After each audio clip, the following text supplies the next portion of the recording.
Apa maknanya tutur tinular itu? Keilmuan yang sambung menyambung dituturkan kepada keluarganya dan lingkungan terdekatnya. Jadi dalam hidup ini ya, dalam bermeditasi, kalau dia sukses dalam bermeditasi, itu pasti ada jejak yang ditinggalkan.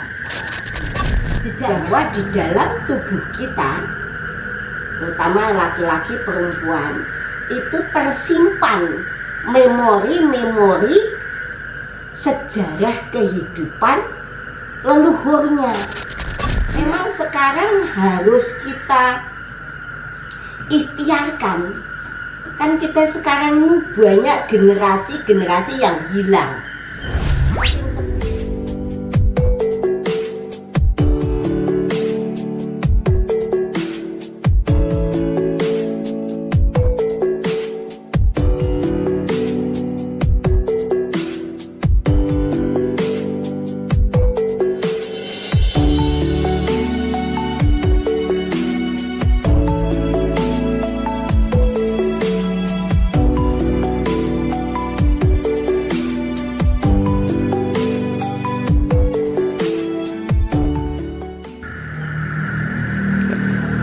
Assalamualaikum warahmatullahi wabarakatuh. Waalaikumsalam warahmatullahi wabarakatuh. Rahayu, rahayu, rahayu sagung dumadi.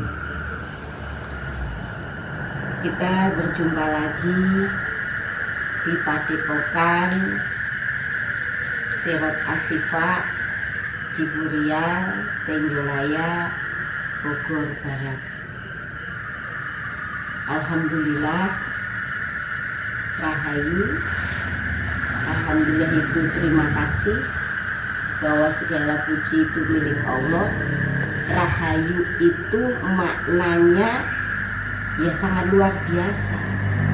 Jadi rahayu itu kita itu selamat, baik, sejahtera, dan tercukupi. Apa keinginan kita itu disebutnya rahayu. Jadi sebenarnya salam rahayu itu luar biasa dari leluhur kita itu gitu. Jadi sebenarnya orang Jawa, kalau kita tutur tinular, kita dari orang tua kita kepada kita, orang tua kita dari orang tuanya, dan orang terus begitu tutur tinular. Apa maknanya tutur tinular itu? Keilmuan yang sambung menyambung dituturkan kepada keluarganya dan lingkungan terdekatnya. Itu biasanya orang-orang yang mempunyai kelebihan tertentu itu pasti akan mengadakan tutur tinular. Ya seperti kayak meditasi dasar yang kita ajarkan ini, ya memang itu ajaran dasarnya. Nanti kalau sudah kita itu sudah tahu dasarnya bahwa niat kita itu kayak gitu loh, gitu. Seperti menggabungkan antara Bopo Angkoso, Ibu Bumi, Lingga dan Yoni dan lain-lain itu dengan prosesi yang sederhana di meditasi dasar itu. Kalau sudah gape tujuannya kayak gitu, ya nggak harus prosesi harus begini, enggak langsung gitu. Tapi untuk memahamkan para pemula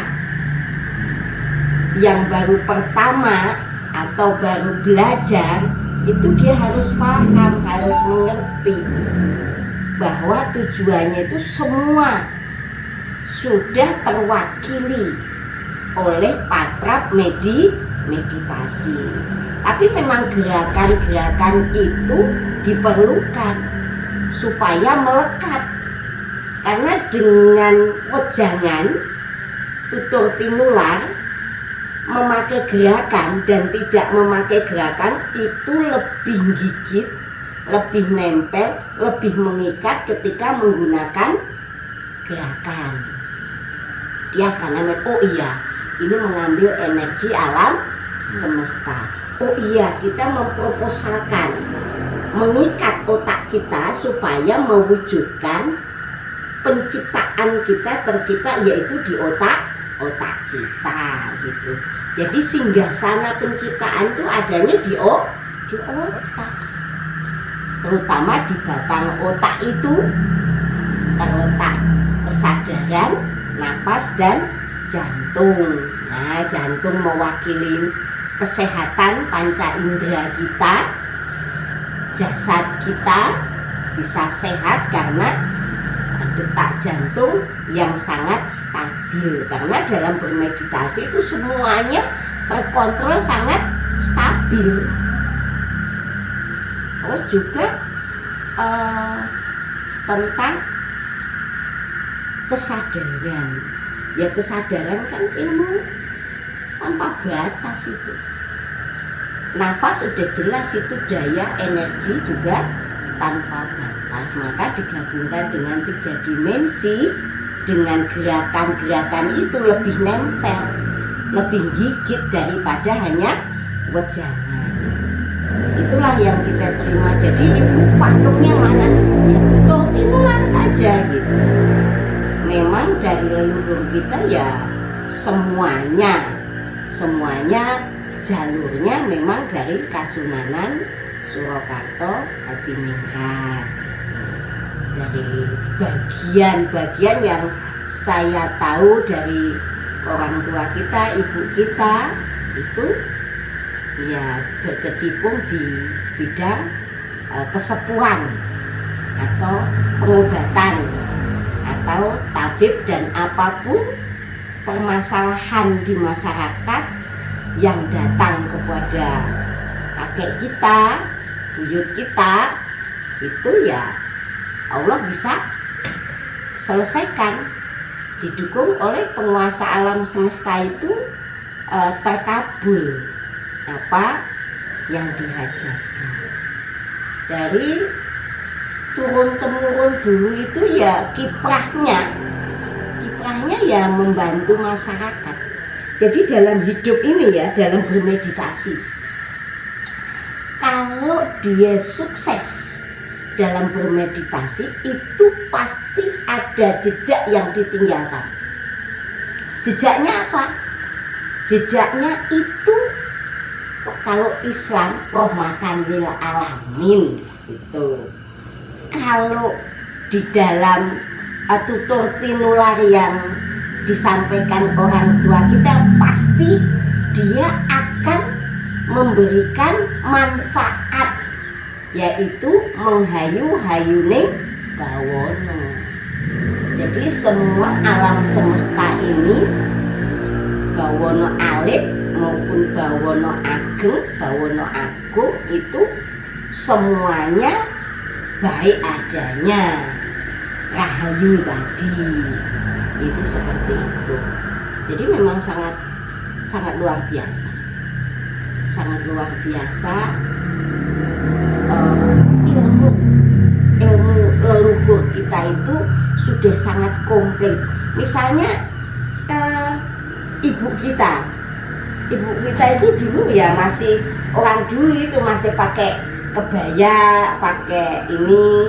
Kalau kakek saya ya masih dulu di rumahnya itu kita lihat ya masih ada tombak, masih ada timang, masih pakai beskap gitu namanya, pakaian dulu kalau sowan gitu kan, itu masih pakai gitu. Tapi kalau sekarang ya udah ketinggalan zaman. Sekarang mau pakai, ya saya juga masih nyimpan itu apa ibaratnya setagen ya. Kalau sekarang udah nggak pakai setagen tapi pakainya gurita yang gampang itu. Tapi kalau ibu saya sendiri setagen itu sampai 2. Kalau nyimpan uang itu juga di setagen itu zaman dulu dilipat 2 gitu, kasih selerekan. Jadi orang-orang Nusantara zaman dulu itu ya udah sangat luar biasa. Caranya untuk mengamankan seorang perempuan itu luar biasa. Bajunya juga pakai baju kebaya, enggak. Tapi kalau generasi Mbah Buyut itu juga tutur tinular juga. Yang lain itu sudah pada pakai itu pakaian goni. Tapi di keluarga kita enggak, karena ya deket sama Sinuwun juga deket, sama penjajah juga deket, karena buat kalau berobat, kalau minta saran, minta musyawarah itu kepada keluarga kita gitu. Jadi yang lain itu masih dalam kondisi sangat menyedihkan karena penjajahan, ya di keluarga kita enggak. Jadi dulu itu pakainya udah dikasih blaco. Blaco itu kain yang jarang-jarang itu. Yang lain kan pakai goni, udah pakainya blaco gitu. Ya begitulah gitu. Dari lingkungan keluarga itu enggak seperti umum kebanyakan.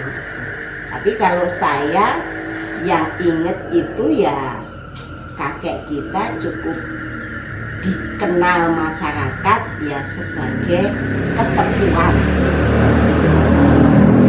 Dan itu turun-temurun. Kalau anaknya kakek itu empat ini nggak ada yang ngikutin jejak beliau ke kesepuhan. Lah saya cucu. Nah ini cucu ini ya bagaimana awal asalnya seiring waktu ya muncul aja.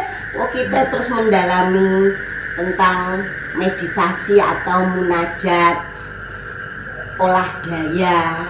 Daya itu ya napas, olah nafas, olah kekuatan nafas, hingga kita buktikan dengan real kejadian hari-hari.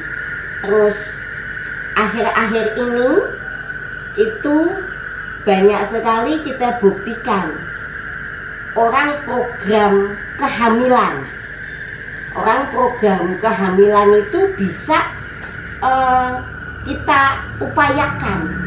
Bagaimana kita ambil DNA-nya terbaik di kurun leluhurnya kala itu yang menjadi manfaat di lingkungannya kala itu. Karena memang ya ini tutur tinular lagi, bahwa di dalam tubuh kita, terutama laki-laki perempuan, itu tersimpan memori-memori sejarah kehidupan leluhurnya. Dan kita upayakan, dan ternyata yang sudah akhir dengan ikhtiar begitu itu benar-benar Masya Allah. Tapi kita pilih juga yang ibaratnya keluarga yang bagus untuk nanti mendidik, mengarahkan bibit yang unggul ini akan tumbuh kembang menjadi kader yang baik untuk di bumi Nusantara ini gitu. Jadinya kelihatan banget masih kecil sosoknya seorang pemimpin itu sudah kelihatan. Terus dari tumbuh kembangnya itu sangat kelihatan. Terus kemarin juga kelihatan, ini bagus ini DNA generasi yang kesekian dari leluhurnya, dan ternyata kan ibaratnya mencorong daripada mukanya udah kelihatan bahwa dia nanti akan manfaat untuk dirinya, keluarganya, dan mungkin hamba Allah yang lain lebih luas lagi gitu. Memang sekarang harus kita ikhtiarkan Kan kita sekarang ini banyak generasi-generasi yang hilang. Saking keprihatinan kita, jadi kalau ada yang ikhtiar ingin program punya keturunan, ini kita selalu kita menggunakan apa yang Allah titipkan sama kita, keilmuan yang Allah sudah titipkan sama kita ini, untuk berupaya supaya nanti generasi kita itu benar-benar generasi yang akan membawa Nusantara ini lebih baik untuk menuju rahayu tadi.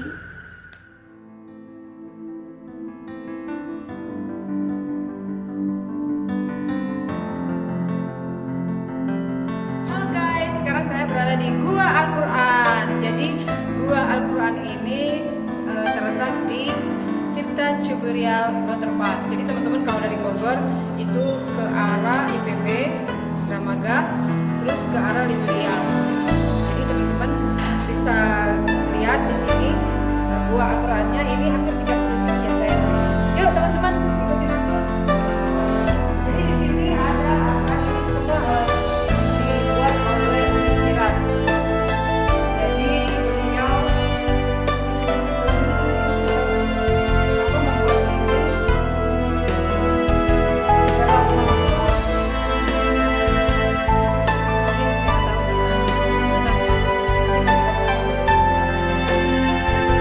dilihat di sini ada Al-Quran. Jadi di sini ya di sini persis benar seperti Al-Quran.